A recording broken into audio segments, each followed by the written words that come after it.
Muy buenos días, vamos a dar inicio a esta importante conferencia. Les agradezco la atención, la participación a todo el público. Hoy nos acompañan realmente dos eminencias. Estoy muy contenta por la participación de ambos, dos colegas a quienes aprecio y admiro muchísimo por su labor y por su trayectoria. Nos encontramos hoy con el doctor Fernando Tomeo y al doctor Ricardo Elías. Bueno, en nombre de la Unidad Ejecutora contra Ciberdelincuencia, dependiente del Ministerio de Seguridad, Justicia y Derechos Humanos de la provincia de La Rioja, les doy la bienvenida, colegas, y les agradezco inmensamente su invaluable participación en esta jornada. Bueno, primero les voy a dar un panorama de cómo se va a realizar esta conferencia. Dura 45 minutos, van a tener un espacio de 15 minutos, primero el doctor Fernando, luego el doctor Ricardo. Por supuesto que vamos a estar recibiendo, le pido al moderador, ya que no tengo en vista el chat, si me puede pasar en caso de que haya alguna pregunta por las plataformas para hacerlas a la conclusión, digamos, de sus exposiciones, y una breve conclusión también por parte, en este caso mía, como titular de la UESI, y bueno, nada, que lo disfruten ustedes, que lo disfruten también el público, y muchas gracias. Fernando, te doy la palabra. Bueno, buenos días a todos, buenos días Silvina, gracias por tu generosidad, la verdad gracias por tu don de gente y por esta invitación a compartir ideas con todos ustedes vinculadas a un tema tan novedoso que nos impacta y nos llega a todos, a la vida de todos. También quiero agradecer a la UESI, por supuesto, y a mi colega Elías, pues es que para mí es un honor compartir con él este espacio académico, este espacio de ideas. Así que, Sil, muchas gracias. Un poco los temas que me parecían piolas empezar a conversar con ustedes era, primero, dar un concepto de lo que se entiende por fake news, luego cuál ha sido el impacto de las fake news en nuestra realidad, en la realidad internacional, les diría, no solamente en la República Argentina, y después hablar un poco de cuáles son las responsabilidades de quien difunde información falsa. El concepto es algo muy sencillo. Yo siempre recuerdo un periodista de La Nación, una vez conversando, me dice: Fer, le estamos dando tantas vueltas a las fake news, cuando la fake news en definitiva es una mentira, ¿no?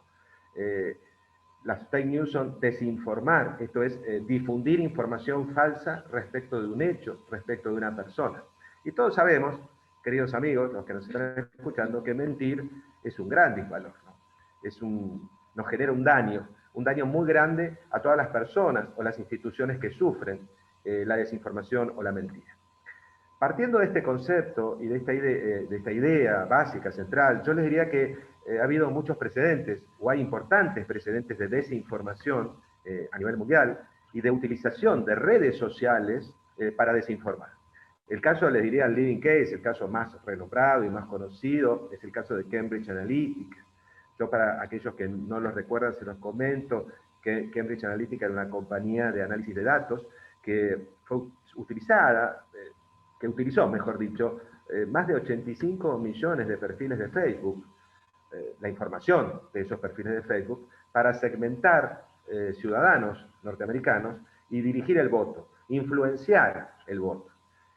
Esto fue una situación muy cuestionada en las últimas elecciones presidenciales del 2016. Algunos dijeron que esta compañía de análisis de datos fue contratada por Donald Trump o por su equipo de campaña, otros dicen que fue el gobierno ruso. En definitiva, independientemente de quién fue, la realidad es que se utilizó el análisis de datos para definir voto. Esto es para influenciar a favor de Donald Trump y en detrimento de Hillary Clinton. No les voy a comentar, porque no viene al caso, cuáles eran los contenidos que se difundían a través de las redes sociales para influenciar a favor de uno en detrimento de otro, pero eran contenidos muy fuertes. En general se vinculaba a Hillary con temas de drogas, con temas de prácticas sexuales raras, en fin. La verdad que la información que se difundió fue muy negativa y, de hecho, creo que el Partido Demócrata no quedó muy contento con Facebook en ese momento. Esta compañía que les comentaba de Cambridge Analytica también aparentemente habría sido utilizada o habría utilizado el mismo mecanismo para el Brexit en el Reino Unido, ¿no? Recordemos que el Brexit fue un hecho histórico, esto es el desprendimiento del Reino Unido de la Unión Europea. Ha habido otros casos, el caso de Bolsonaro, que ustedes lo deben haber escuchado probablemente, las últimas elecciones presidenciales en Brasil, que aparentemente fue utilizado WhatsApp, la aplicación de mensajería instantánea, para influenciar el voto a favor de Bolsonaro, y otros tantos casos más. Hay un caso en la India que a mí no me gustó mucho, que yo creo que lo comentamos en CNN en algún momento, un caso donde un grupo etario fue influenciado a través de desinformación, vía WhatsApp, y este grupo terminó asesinando a otras personas cuando en realidad lo que se decía de esas personas era absolutamente falso. En conclusión, y acá un caso que mencionaba Sil recién, que es muy importante, creo que es muy importante, que es la desinformación en tiempos de pandemia. O sea, esto es lo que nosotros llamamos, o lo que se llama comúnmente, infodemia. ¿Y qué es la infodemia conceptualmente? La infodemia consiste en remitir información falsa vinculada a la pandemia, nada más y nada menos. Ustedes recordarán que hubo algún funcionario por ahí, no argentino, pero de otro país, que habló, que fue bastante conocido, que habló de tomar cloro a la mañana para poder curarse el coronavirus, ¿no? Lo cual es un absoluto despropósito. Y yo siempre cuento algo que puede ser gracioso, pero que a mí me vino bien, siempre cuento el caso de que a mí en marzo, personalmente me llegaron varios mails, inclusive por WhatsApp, una información de que yo me podía curar el coronavirus si tomaba dos whiskies a la noche. Y en realidad, a mí me vino bien porque yo soy de tomar algún whisky a la noche, pero en realidad era totalmente falso, ¿no? O sea, la realidad es que el coronavirus no se cura con alcohol, ni con whisky, ni con vino, ni con ningún sustituto. Esto que puede resultar gracioso, en definitiva, mucha gente lo puede tomar como verdad e ingerir cloro como sucedió y después terminar con un hecho muy triste como puede ser una enfermedad o un fallecimiento. Por eso, partiendo de esta idea de concepto, del concepto de desinformación y de cómo la desinformación ha impactado en distintos momentos, les diría desde el 2016 en adelante, creo que el caso fundacional fue el de Cambridge Analytica, lo que hemos analizado, lo que estamos tratando de analizar desde el punto de vista del derecho, es cuáles son las responsabilidades civiles y penales que puede generar la difusión de información falsa. Les comento que en este sentido, y después podemos verlos con las preguntas a través de Silvina, pero me parece que aquí estamos trabajando en una construcción teórica porque, por lo menos en la República Argentina, no tenemos una ley específica que aplique a la responsabilidad de buscadores de Internet, a la responsabilidad de redes sociales, ni tampoco, por supuesto, que aplique a la difusión de información falsa. Sé que se está trabajando, sé que hay algunos organismos administrativos que están trabajando en eso, sé que también se está trabajando en el Senado, pero por ahora no tenemos nada en concreto. ¿Cuál es la responsabilidad desde mi punto de vista entonces, y voy rápidamente para concluir, pues ya debo estar 10 minutos, de los distintos actores que pueden participar en la difusión de información falsa? Primero está el editor, esto es el creador de una difusión, de una información falsa. Por ejemplo, yo empiezo a reenviar WhatsApp a mis grupos, a mis amigos, diciéndoles que se ha descubierto una vacuna que consiste en tomar, vamos a poner un ejemplo bobo, 3 gramos de alcohol mezclado con cloro. Si yo soy autor de la desinformación, obviamente, de acuerdo a nuestro Código Civil, debo responder civilmente por el daño causado. No hay duda. Ahora, el punto es, no importa el medio, porque una vez a mí me han llegado, me han consultado, yo ejerzo la profesión hace 35 años y hago esto más de 20 años, y me han llegado muchas consultas sobre, bueno, pero ¿es lo mismo si yo digo una falsedad a través de WhatsApp que personalmente? Y obviamente, es lo mismo, o sea, WhatsApp es un medio de comunicación, o sea, que si yo desinformo por WhatsApp o lo digo por la calle, es lo mismo. El otro caso sería, ¿hay responsabilidad por reenvío? Esta sería la otra pregunta, ¿no? Yo recibo un WhatsApp y lo reenvío. ¿Hay responsabilidad por reenviar información falsa? ¿Hay responsabilidad por compartir contenido falso en Facebook? Supongo que yo veo una publicación en Facebook y la comparto. Desde mi punto de vista, sí hay responsabilidad. ¿Por qué? Esto lamentablemente ustedes lo habrán visto y lo deben ver los que nos están escuchando, que muchas veces la gente recibe un WhatsApp y sin leerlo lo reenvía. Es como que hay una costumbre, ¿no? Decir, esto me gustó, no sé, me gustó el título y lo reenvío. Esto nos llama a la prudencia, ¿no? Tenemos que ser prudentes, no podemos estar reenviando cualquier cosa. O sea, hay que leer, hay que entender, y si yo reenvío, ojo, me tengo que hacer cargo de lo que reenvío, ¿no? Como todo en la vida, ¿no? En la vida nos tenemos que hacer cargo de las consecuencias de nuestros actos. Bueno, también me tengo que hacer cargo si reenvío una información falsa, desde el punto de vista civil y desde el punto de vista penal. El tema penal yo lo voy a dejar en manos de Elías, pero yo puedo estar reenviando una calumnia, una injuria, y si estoy reenviando una calumnia y injuria, la estoy reenviando y me estoy haciendo cargo también de ello. También otra situación muy particular que se ha planteado es el reenvío del tweet. Ahí tengo un artículo escrito en La Nación, si un tweet se puede considerar una manifestación de voluntad o un retweet. Desde mi punto de vista, sí. ¿Por qué? Porque en definitiva, cuando yo estoy tuiteando, yo tengo el perfil en Twitter, estoy tuiteando, estoy diciendo tal persona hizo tal cosa, le estoy imputando un delito, por ejemplo, me tengo que hacer cargo de lo que estoy diciendo. En definitiva, Twitter, sin duda, es una red social, pero sin duda también, desde mi punto de vista, actúa como medio de comunicación. Y lo último, les diría que en esto estoy trabajando y vengo trabajando hace meses, pero la verdad que la pandemia me ha dificultado bastante, es determinar una construcción jurídica sobre la responsabilidad jurídica del like. Y acá el like es el me gusta, ¿no? El me gusta que nosotros le ponemos a una foto en Facebook, en Instagram, el likeo. La pregunta es, y esto sería buenísimo poder compartir ideas con ustedes, ¿hay responsabilidad por likear? O sea, ¿se puede entender al like como una manifestación de voluntad?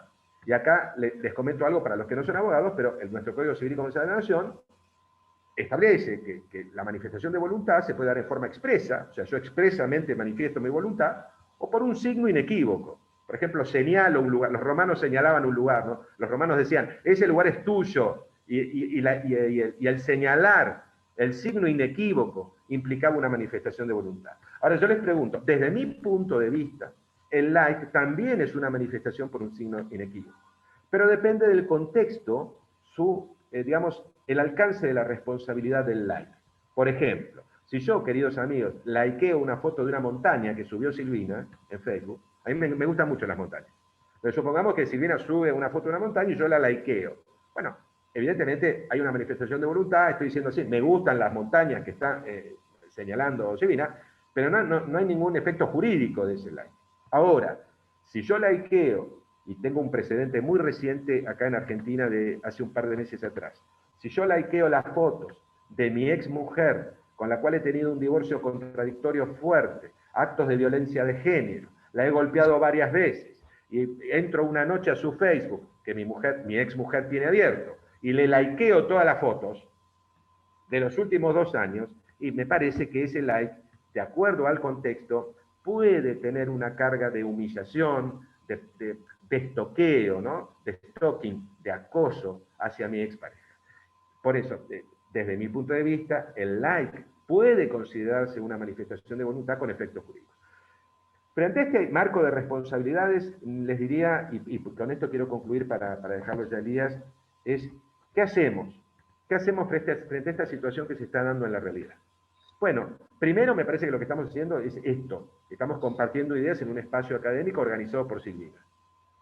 Aplaudo y me saco el sombrero. Si estas cuestiones no se hablan, nadie se entera y no pasa nada. Segundo, ¿qué podemos hacer? Desde mi punto de vista, por lo menos en Argentina, y la verdad que esto lo vengo estudiando hace muchos años, deberíamos tener una legislación adecuada que aplique al actuar, al desenvolvimiento de las redes sociales y los buscadores en nuestro país.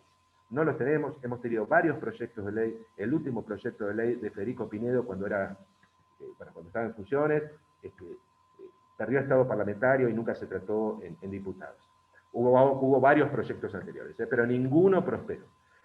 Me parece que deberíamos tener reglas de juego claras, me parece que deberíamos establecer algunas reglas generales para la desinformación, para las redes sociales que actúan como canales de desinformación, y hasta ese momento, o hasta que esa legislación exista, me parece que tenemos que seguir aplicando las normas generales, que son las normas del Código Civil y Comercial. Que no los quiero aburrir con eso, pero para los que son abogados, simplemente les diría que considero que si una red social actúa como vehículo para desinformar y generar un daño, que puede ser un daño colectivo, esto es afectar el Estado de Derecho, diciendo o influenciando para que se vote a tal persona en detrimento de otra, esa red social debería responder por los daños causados. en forma objetiva. Esto es aplicando los principios de la responsabilidad objetiva que prevé nuestro Código Civil. Bueno, por supuesto, dejo abierto el espacio a preguntas, con mucho gusto, y lo dejo a mi amigo Elías para que él continúe. Le doy la palabra. Muchas gracias a todos.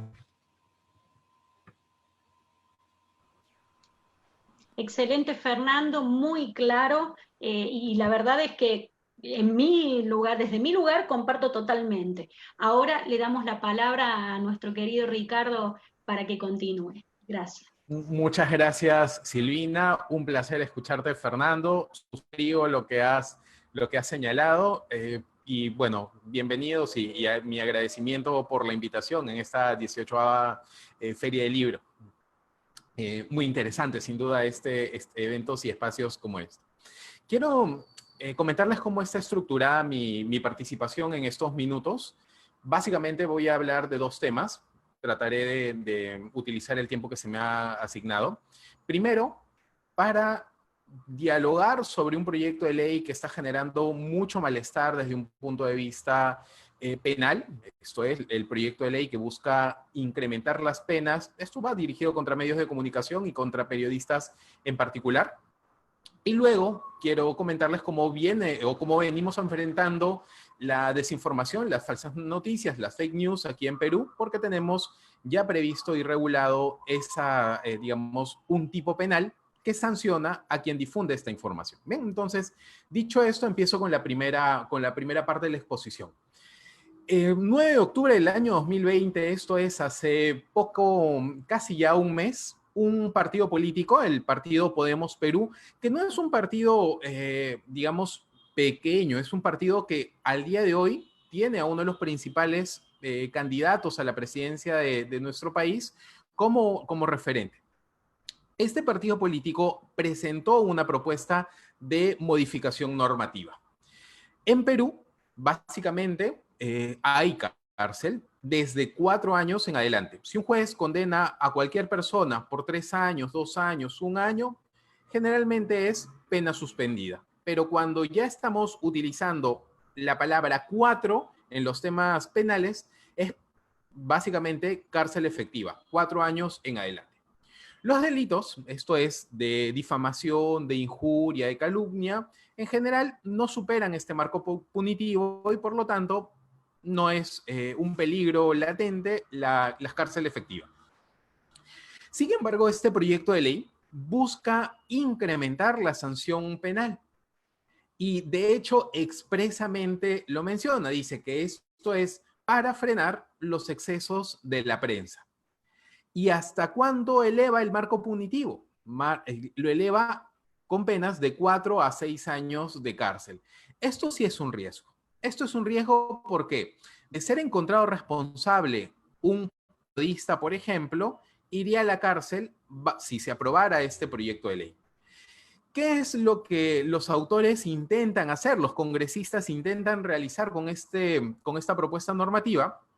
Miren ustedes, textualmente señala que tiene por finalidad frenar la actual práctica que se viene realizando a través de los medios de comunicación. Esto es difundir información que daña la reputación y el honor de las personas. Pero claro, le agregan un plus, dicen, con la finalidad de ganar u obtener beneficios económicos. Sí, a ver, textualmente lo está diciendo, buscan criminalizar la difamación, entre comillas, a través de los medios de comunicación. Pero por experiencia que tenemos en nuestro país, esto no es sino un incentivo para criminalizar el periodismo. Nuestro país, Perú, lamentablemente, si uno ve los diarios, ve las columnas de policiales, vamos a ver que los periodistas continuamente vienen siendo querellados por su labor de investigación. Un caso emblemático que tenemos en Perú es el caso Eteco. Esto es una persona investigada o que fue investigada por tráfico ilícito de drogas. Presentó 10 querellas por más de $6 millones contra diferentes medios de comunicación. Entonces, allí viene el problema. Ahí viene el problema porque los medios de comunicación pueden y ven en este proyecto de ley una posible mordaza, aun cuando el proyecto diga expresamente que no lo es. Entonces, ese es un problema con el que quería comenzar situándolos. lamentablemente en nuestro país estamos, al igual que en el resto del mundo, estamos pasando por, por estos problemas y crisis sanitaria, y lamentablemente a ellos se suma un problemas de índole político. Ya se ha presentado una segunda propuesta de vacancia contra nuestro actual presidente y mandatario, Martín Vizcarra. ¿Y por qué hago referencia a ello? Porque en estos contextos se están presentando muchos proyectos de ley que sin mayor estudio buscan la aprobación. Y este es uno que por lo menos lo tenemos en el Observatorio Peruano de Cibercriminalidad que dirijo en alerta roja. Bien, esto es lo primero que quería comentar. Segundo punto. En Perú, nosotros sí tenemos prevista cómo sancionar las fake news, las falsas noticias. No es que seamos un país visionario, en realidad no es que hayamos dado una respuesta rápida a lo que hoy en día se conoce como fake news. Esto en realidad no es así. Este tipo penal, el tipo penal que actualmente tenemos vigente, que se encuentra, de hecho, previsto en nuestro Código Penal, ¿obedece a qué? Obedece a lo que se conoce como terrorismo blanco. En el año 2011, ojo, estamos hablando ya hace casi 10 años, empezaron a divulgarse noticias falsas sobre atentados terroristas. Perú, como ustedes sabrán, fue muy golpeado en la década de los 80 y en los 90 por movimientos terroristas como Sendero Luminoso y como el MRTA. Entonces, para nosotros esa es una herida aún abierta al día de hoy. Entonces, en el año 2011 empezaron a haber falsas noticias de atentados contra entidades financieras, contra empresas, contra comunidades, principalmente ubicadas en Lima y en Cusco. Esto es Sierra Sur del país. Esto generó que reexamináramos nuestro Código Penal y dijéramos, las normas que actualmente tenemos no nos permiten castigar penalmente con una sanción a este tipo de conductas. Entonces es así como incorporamos un nuevo tipo penal que sanciona con 3 a 6 años este tipo de conductas. ¿Qué es lo que se sanciona específicamente? Miren ustedes, es el que perturba gravemente la paz pública usando cualquier medio razonable capaz de producir alarma.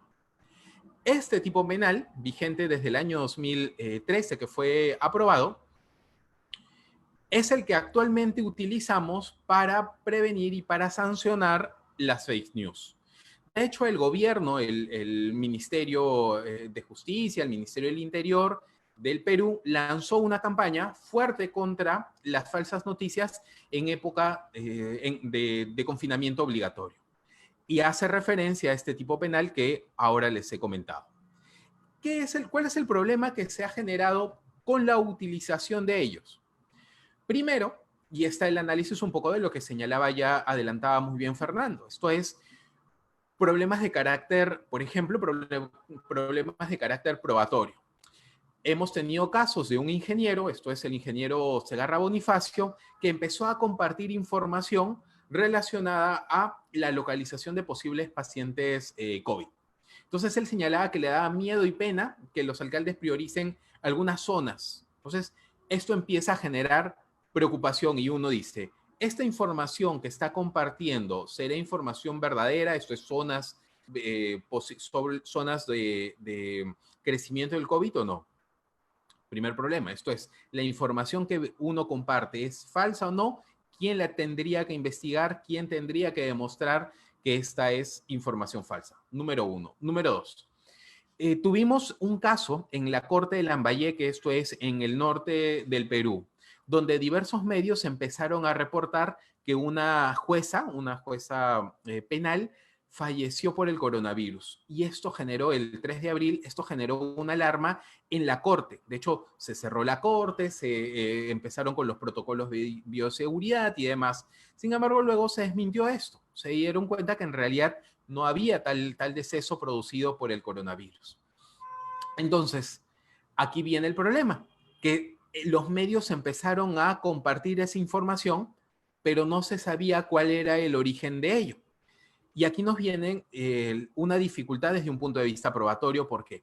Porque los medios de comunicación muchas veces amparan la difusión de información bajo el secreto de que es imposible o no es posible para ellos revelar la fuente de información. Y ahí viene un problema desde un punto de vista probatorio, si es que yo quiero empezar a investigar, por ejemplo, medios de comunicación que hacen referencia a la reserva de las fuentes de información.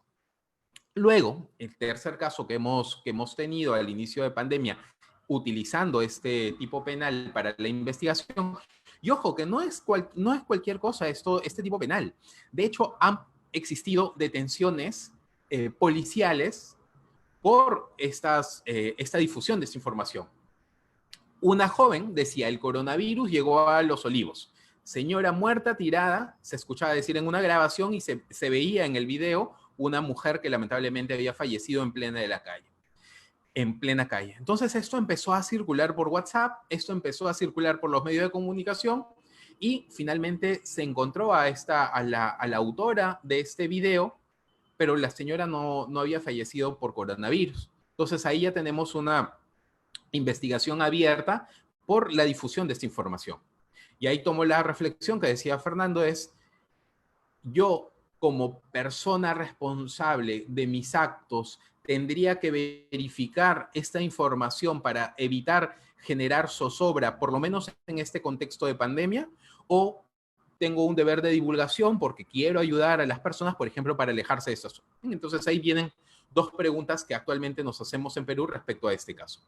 Sí se han evitado, por ejemplo, sí se han evitado y sí se han hecho intervenciones. Miren ustedes, a través de grupos de Facebook, empezaron a difundir saqueos. Decían, alguien más se une para realizar saqueos a Metro y Plaza Vea, esto es dos tiendas grandes de mercados de abastos. Dice, ya somos 20 personas las que nos hemos unido. Pero a estas comunicaciones en Facebook las acompañaban con caritas y emoticones riéndose y demás. La policía dio con este grupo y los intervino a todos. Sin embargo, no encontraron que existieran algún plan, medios de prueba que dijeran a estas personas si van a realizar un saqueo. Entonces, aquí viene también algunas otras preguntas sobre, ¿basta con divulgar este tipo de información para ya hacerlos penalmente responsables? Tenemos que ver y analizar que existe una muy delgada línea entre, por ejemplo, bromas que pueden ser de mal gusto y actos que puedan generar zozobra. Entonces, ese es un poco el panorama que estamos viviendo hoy día en Perú, básicamente desde un punto de vista de la preocupación del proyecto de ley y cómo venimos aplicando el tipo penal que está vigente desde el año 2013 en el contexto de la pandemia. Entonces, eso era un poco la contribución que quería realizar en esta mesa de debate.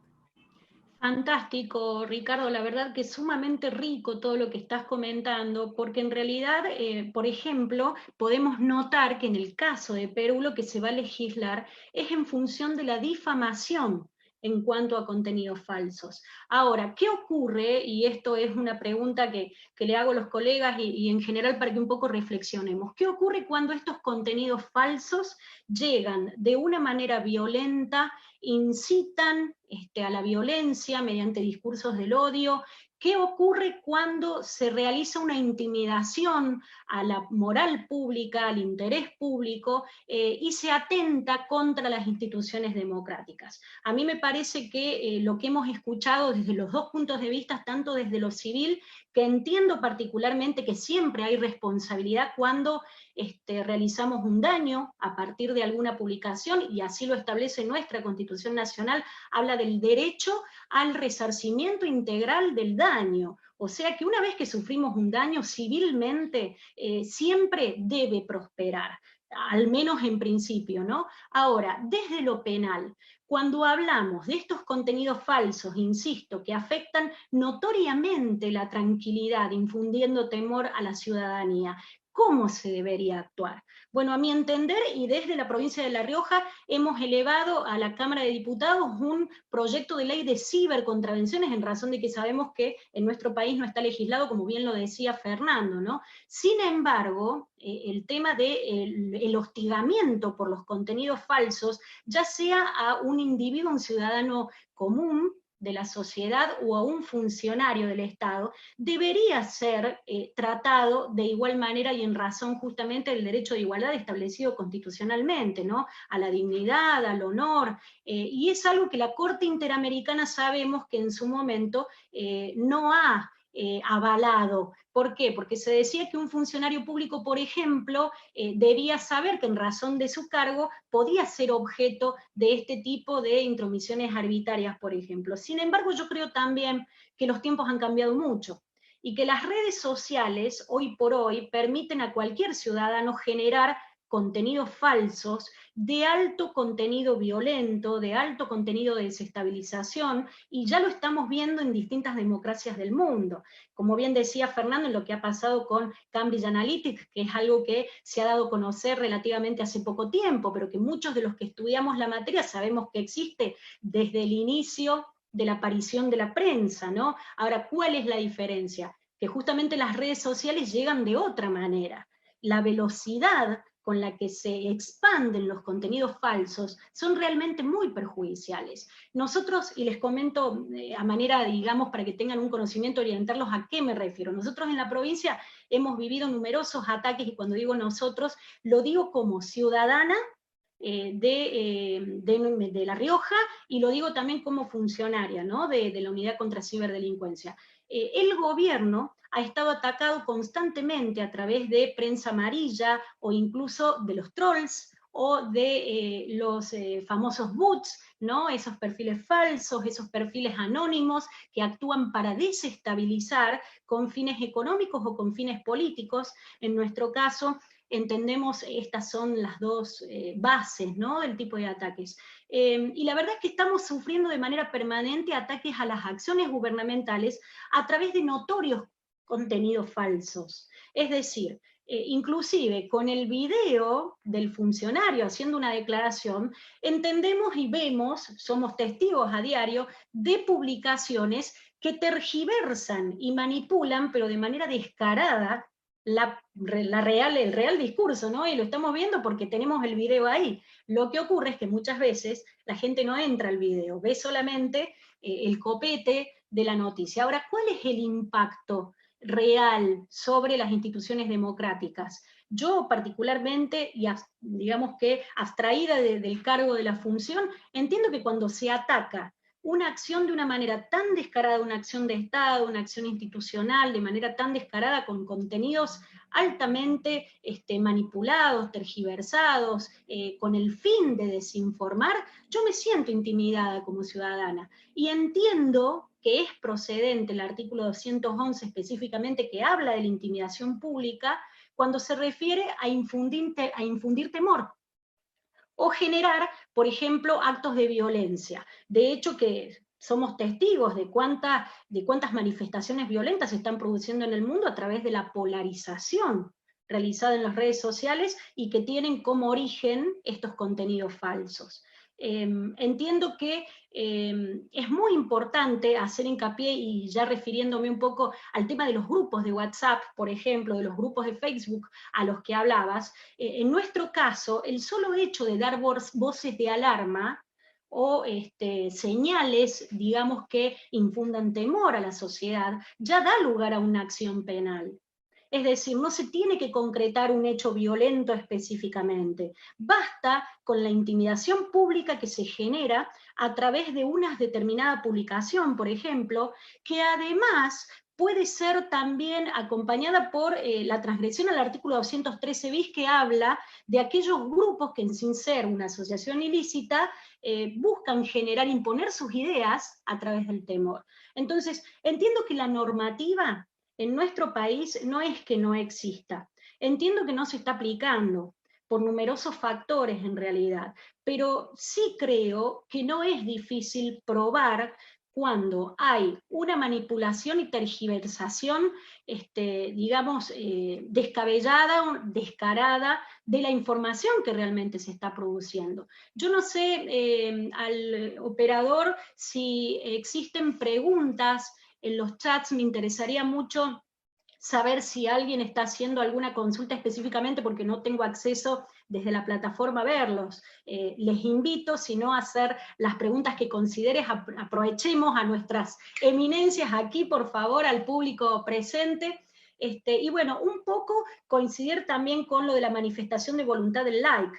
Entiendo que cuando hablamos de actos de violencia, cuando hablamos de este tipo de señales que infunden temor a la ciudadanía, poniendo en juego la paz pública, la moral. Hay una responsabilidad sin duda que va más allá inclusive de lo civil. Y esa es, a mi entender, la diferencia respecto a cuestiones que se daban con anterioridad y fallos que se dieron con anterioridad, como es el famoso caso de Kimmel versus Argentina por esta difusión, digamos, en cuanto a la querella, ¿no?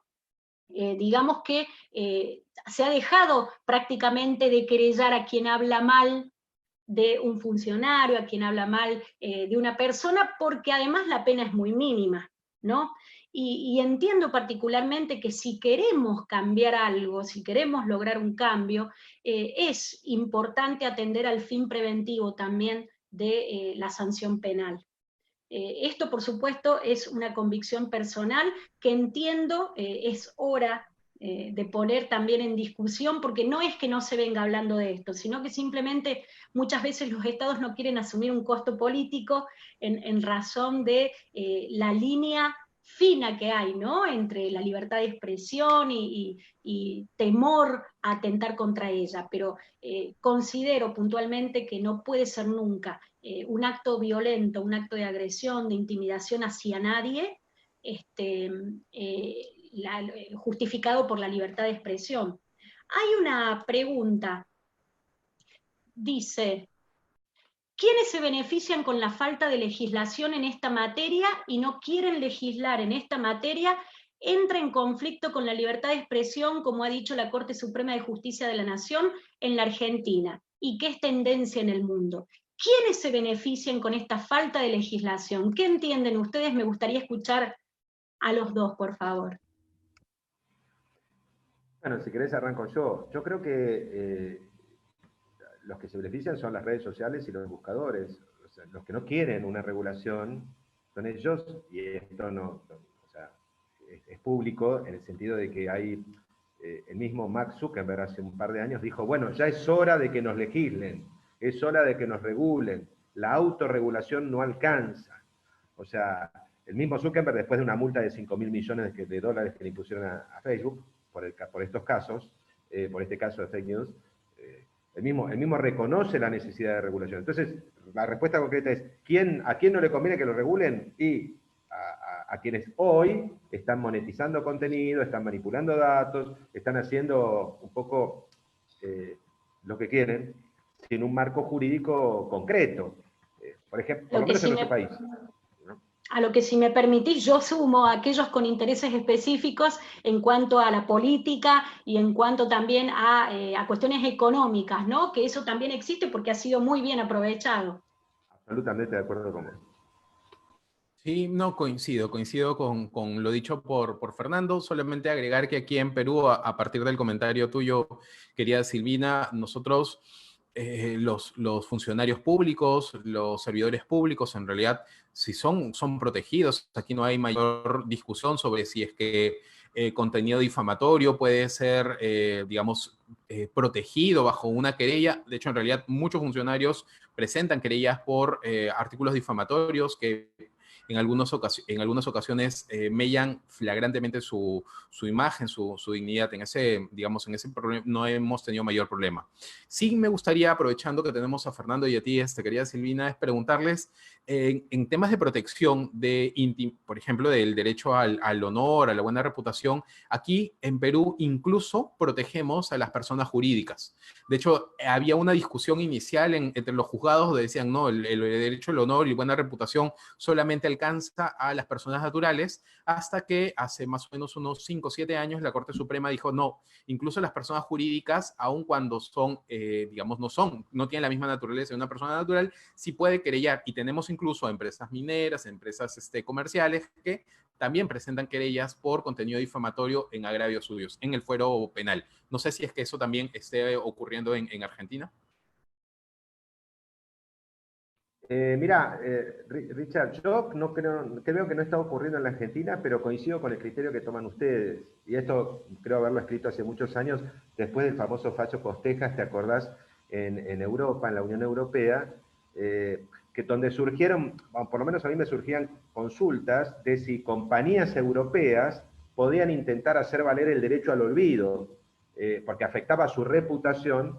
Te voy a poner un ejemplo concreto. Me acuerdo que me contactó una compañía de Barcelona que había tenido problemas de cesación de pagos, pero que luego había cumplido sus compromisos y seguía operando perfectamente, pero sin embargo seguían apareciendo un par de noticias en un diario La Vanguardia, un diario español, que mencionaban su estado de cesación de pago. Evidentemente se estaba afectando la reputación de esta compañía, porque la compañía había tenido estos problemas, pero los había solucionado. Y andaba perfecto, la compañía andaba bárbaro. Entonces la consulta es, ¿tengo derecho a la reputación y a la imagen corporativa, que es un activo intangible de una sociedad, ¿no? Una sociedad comercial?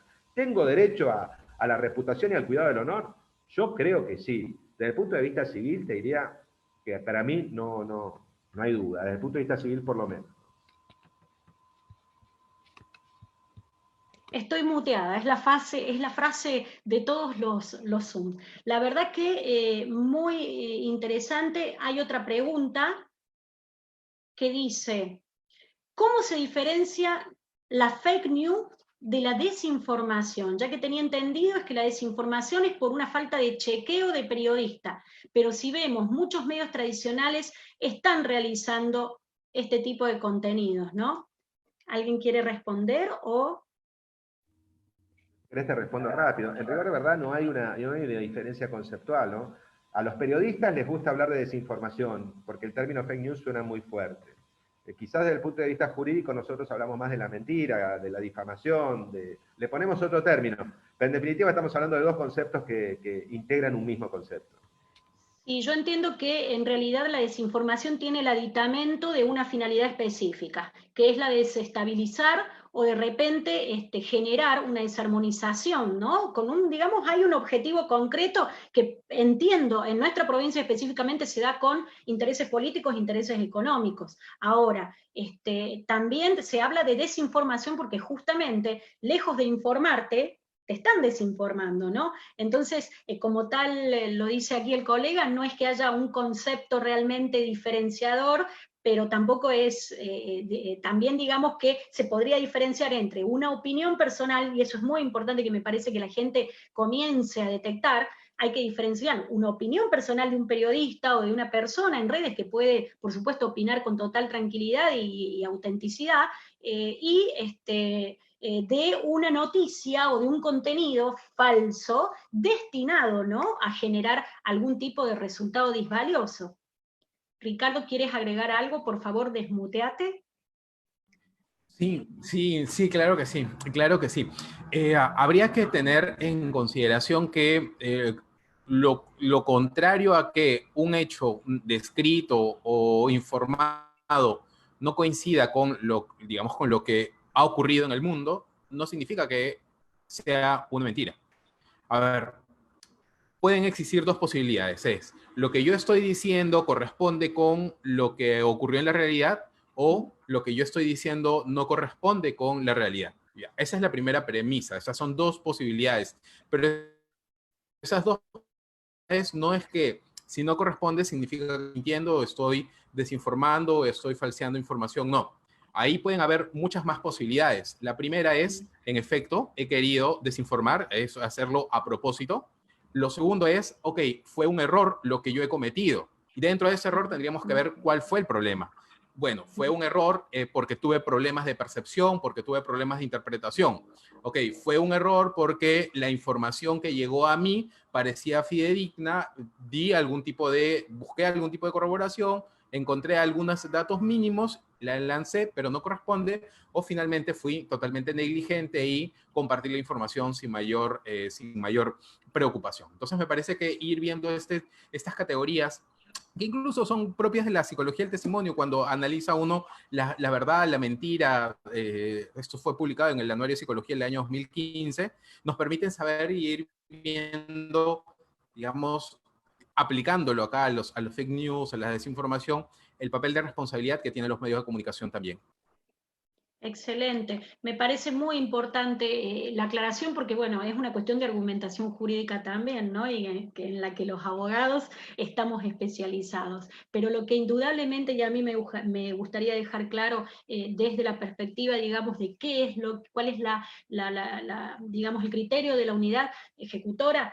Si nosotros nos encontramos con un video, con una publicación oficial que está transmitiendo determinada información y luego nos encontramos con una tergiversación manipulada de esa información oficial emitida, estamos en presencia claramente, a mi entender, de una intencionalidad de desestabilización que busca simplemente descalificar acciones gubernamentales y descalificar, en definitiva, al mismo ciudadano, porque el ciudadano es quien votó a las instituciones democráticas que tenemos, y sí, entiendo, insisto, hay una intimidación pública en ese tipo de acciones. Bueno, la verdad que estamos a tiempo, ya con el tiempo justo, si no me equivoco, me puede confirmar José por privado y así lo sabremos, pero perfecto, me dicen que sí. La verdad que un placer haber compartido este espacio con ustedes, los voy a comprometer seguramente.